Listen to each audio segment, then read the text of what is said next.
why do we need to connect asset intelligence? Why do transformers, overhead lines, why do they need to be today? Why do they need to be smart, digitalized? Why do I need a smartwatch on every transformer, on switchgear? And why do we need to connect it to why the operators and what kind of data operators may need from this? But also what kind of data, which is traditionally today in the protection algorithms, why is this interesting for our asset managers?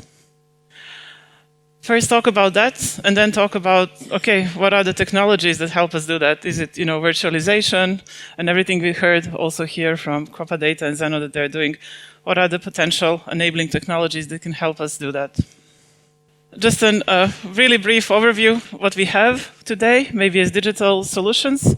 We call them digital, but they're actually condition monitoring, predictive maintenance. I don't know why we separate actually digital and automation. Why is it so different? But okay, it's a common now very word, so let's call this digital and the other one automation. How could we connect that? And then what are the technology enablers? So we also yesterday in the panel, we talked about the challenges that the grid operators are facing today, that the systems that were traditionally rigid, that had a lot of reserve in it, had a lot of contingencies, it's no longer that way. We have much more variability, volatility, both in generation, in transmission, and the assets are older. And I just for last week, I just used the latest data point I had. I was preparing for a meeting with National Grid in UK, and then I found information. Average age of transformer in the network is 63 years. They're built to last, but 63 as average age is quite old. And then things happen, and things that operators don't see. It happened to us as well. We installed a transformer condition monitoring system. But of course, it was separate from the SCADA HMI in the substation. User, had a different login, had to log in, see it. Yes, there was also a mobile app connection. He would get a message if something happened with the gases, but they didn't look at it. They thought, it's a new transformer, I don't care. You could connect it to the HMI, but it's not so straightforward. Nobody thought it's needed. And then there were alarms. There was 24 hours before disaster happened. The new transformer actually failed completely. We had to replace it, the 10 million equipment. It was 24 hours, there were first alarms. Gases, some gases are changing, then 8 hours, then 4 hours. Nobody paid attention to that. And protection does not help in this case. Protection does not solve every problem. It notices if electrical signals, if voltages and currents, but it may be too late to react. So where are we today? This is from actually Edison Electric from UK. We are going from human-led with some AI-assisted control. Maybe AI can help in some decision-making, but we are doing regular outage management, intraday, day-ahead market, dispatching bulk power. But the more renewables we are integrating in the grids, both the small ones, the DERs, but also the large bulk PVs or large wind parks, we see more issues with voltage and frequency regulation, right? There is less inertia in the grid. Everything is happening faster, and we need some faster controls. But also the grid is getting more congested, and we are used to, and we know also in protection settings, also in our EMS settings, we might have winter and summer. We might think about, okay, there is winter, there is summer, but now that everything else is becoming more volatile, can we take into consideration temperature, sun radiation, wind, and then really adapt the asset rating and use it in the operations, use it in the settings? Is there a technology that enables us that? And then also, what is the liability associated with that? That's why it's about regulation, standardization. There is a lot of players. It's not so easy when if we technically find a solution and we say, here is a model, here is your the current rating, there is a wind blowing, it's blowing in the right direction, your line is cooling perfectly, you can overload the overhead line. Who takes the liability if something happens? And then even if we go into seconds and milliseconds, we need to integrate even more data to be able to really make a data-driven and the right decision. And then there is also from the market, we are operating critical infrastructure. I think security is very important, but it's also clear that nobody wants to be dependent on one vendor, and they want to be flexible and remain vendor agnostic, be able to build their own modules, adapt the system to their own needs. An overview, because when I started in a transmission system operator and then in the first substation, not studying energy, studying automation, signals and systems, and then seeing, okay, there is on and off, disconnect, connect. There are some voltages. Okay, it's 3 phases. But it's quite simple. There is no regulation. There is no closed loop control. It's actually not interesting. I don't have any interesting sensors. It's just measuring voltage and current and maybe temperature and frequency, and that's it. I thought it's actually not interesting. But actually, it's not how it is today. Today, if you look at the technologies that we are using in energy, we start with computer vision, right? We can fly with drones and helicopters, we fly over the overhead lines. We want to identify automatically the assets. We want to identify what are the defects on the assets, down to 1 millimeter, have the GPS position, the sag of the line, everything. This is very advanced computer vision.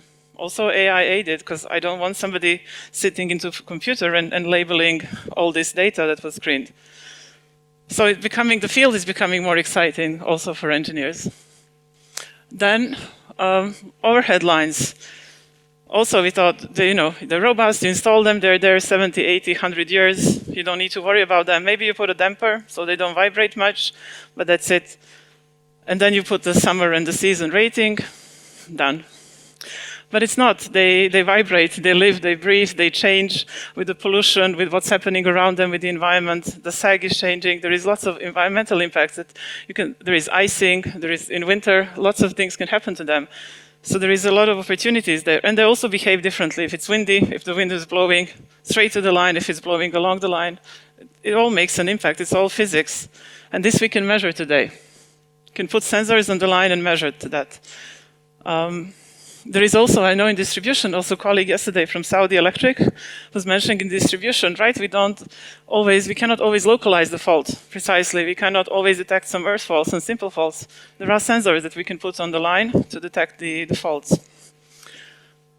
If we go into the substation, we look at circuit breakers, this partial discharge. If it's GIS, we're looking at gas density, also quite interesting advanced sensors.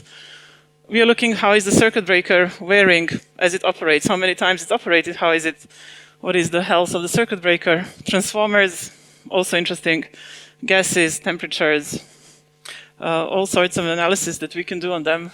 And then we have the control and protection system, and then we go to control center, and we try to aggregate all this data and really say, okay, what is really important for me? I don't need all of this in the control center. Point of this is to say it's not so boring as it used to be, with just currents and voltage and frequencies. There is a lot more. Okay. This slide is maybe, I wouldn't say if it's operator's reality. It was not revised. I think operators especially first substations, lots of new substations are unmanned. If it's manned, it's pretty straightforward what they have.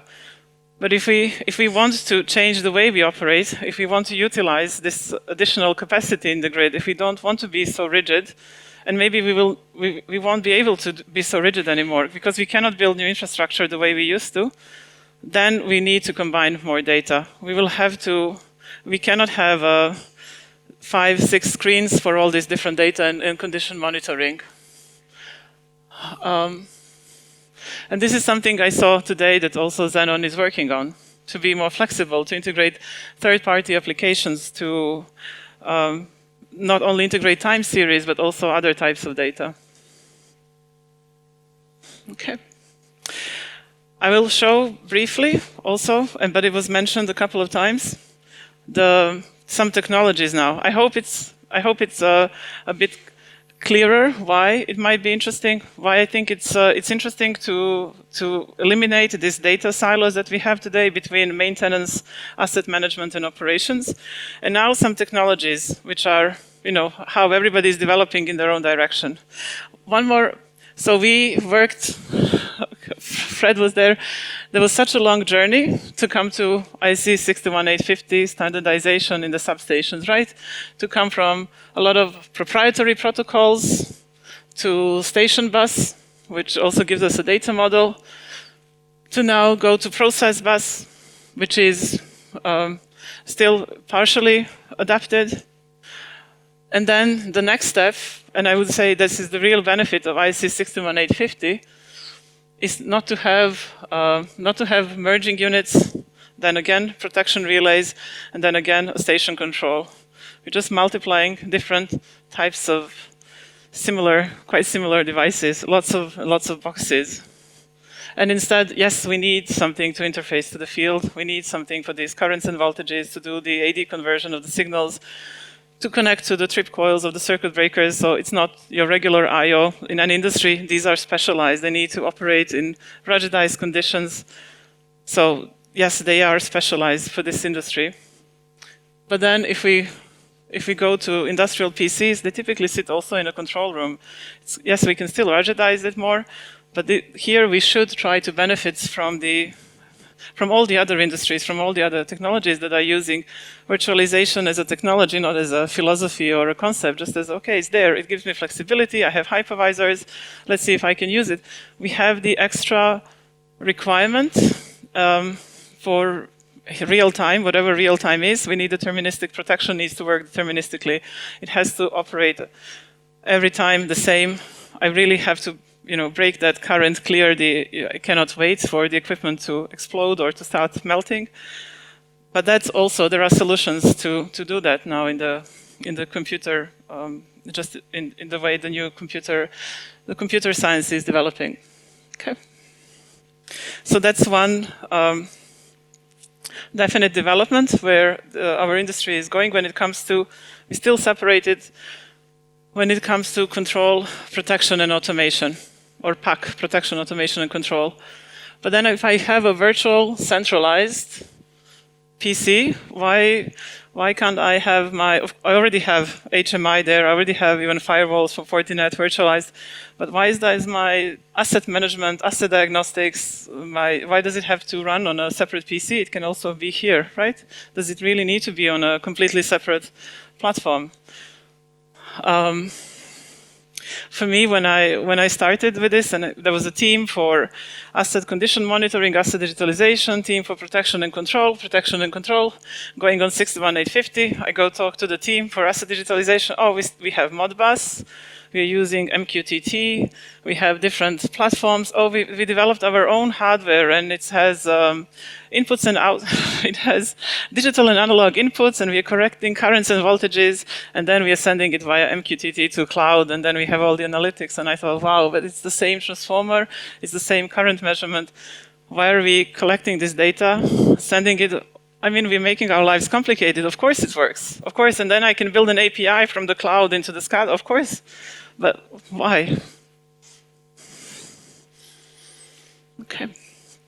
I think Jos from Velotech has also shown this. I will not go into details. This is one of the proposed architectures, right? That everything runs on hypervisors.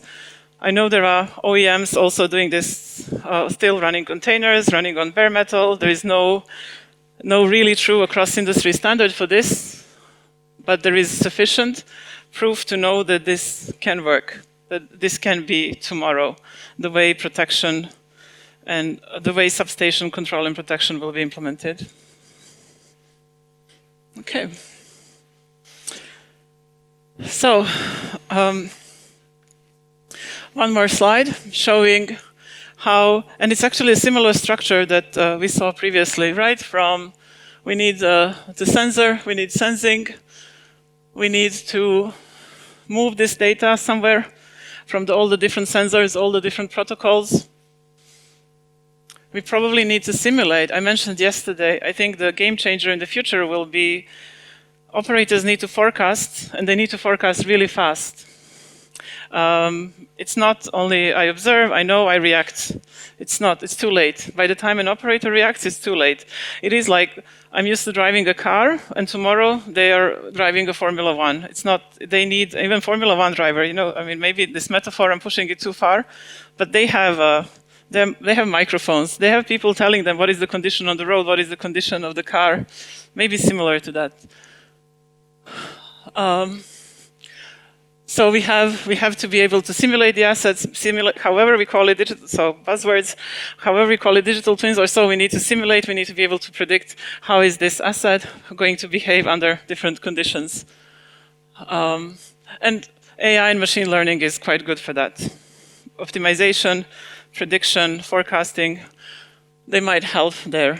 Although sometimes just the simple physics equations work. And then it's important to be able to orchestrate all this.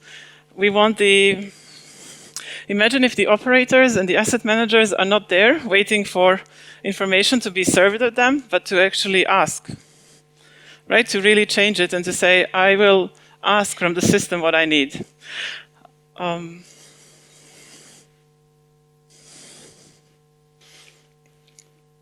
Okay, this slide, maybe it's a bit of a repetition. I just wanted to put there because of these nice pictures of the example of overhead line digitalization. It's quite easy today. It's not easy, but with the help, there are physics-based digital twins with of the transformers and the switchgear. We are working a lot. Had some proof of concept and some first MVPs of AI-based. It's AI for simulation. It's another field, AI for physics simulation, where we were able to really speed up the simulation and the behaviors of especially the thermal behavior of the different equipment and the assets. And this, because it runs it's a lot of work to train, to get this, it's a lot of work, a lot of data, a lot of compute power to get it to, but once it's there, you're trained, you have a machine learning, a neural network, a model, which you can deploy anywhere. It's very lightweight. It runs on a PC and it runs in real time. And that's the advantage. Because all the other simulations that our experts use for design, for engineering, they need a compute cluster and they press play to simulate, to calculate some temperature. They go drink coffee, go back. And this, once it's trained, once we put this effort to train, and once we build this network, it simulates, you can see all the temperatures across the transformers, across all the elements, and it's in a couple of seconds. And this can then be used also in operation. Okay. And then to finish, and I'm actually quite good with time, just to wrap up, this is just a thought, what I thought we need. And then I saw also Lucas showing something quite similar. Perfect. We need, when we look at data generation, we are already generating, but we want to generate a lot of field data from assets. And we need to provision it both on-premise and on cloud.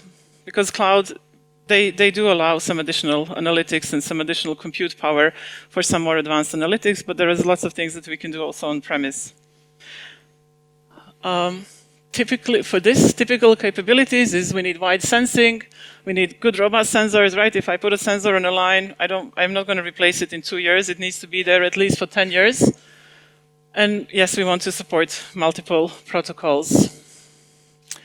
When we look at data ingestion, we need both real-time. If we want to do analytics, we need both real-time data, but we also need historical data from grid assets, but also external sources, weather forecasts. There's lots of sources that we need also externally.